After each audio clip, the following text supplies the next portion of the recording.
İran döwletiniň Türkmen Sahra vilayetinde ýaşaýan türkmenler bilen Wagtadabat we Ettihat obalarynda göçebe bolup ýaşaýan Zabuli taýpasynyň arasynda çakmyşyk bolup geçdi. Bu çakmyşygyň başlamagynyň sebäbi 30 aprelde gije saatlarynda göçebe bolup ýaşaýan Zabuli taýpasynyň obalaryndan motorly geçip barýan İranly türkmen bir ýaş ýigidiň izarlanmagy bilen başlaýar. Zabuli taýpasynyň ýaşaýjylary bu ýaş ýigidi tutup onu köpçülik bolup urýarlar we agyr ýaralaýarlar.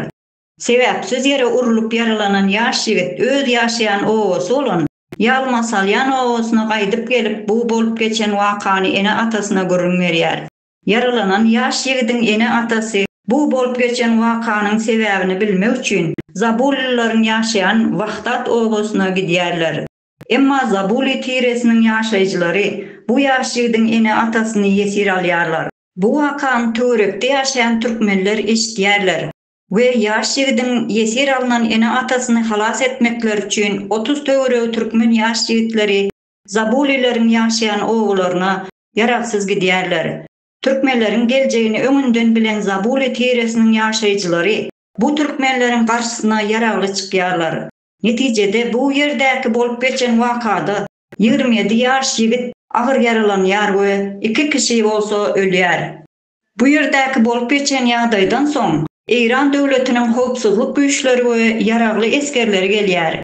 Emma ölen ýaragly eskerler immigrant bolup ýaşaýan Zabulilary tutmagyň ýerine agyr yaralanan türkmen ýigitlerini tutýarlar. Şunlukda İran hökümetiniň göçme bolup ýaşaýan Zabuli taýpasyna nähili ýagdaýda kömek berýändigi İranly türkmenlerde şübhe galdyrýar. Zabuli taýpasynyň Türkmen Sahra topraklaryna göçmegi has ir döwürde başlapdy. İlk başda owa hojulugynda işläp, soňra bolsa Türkmen Sahra göçüp gelen Zabuli taýpasy İran hökümetiniň goldawy bilen Türkmen Sahranyň käbir ýerleriniň eýesi boldular.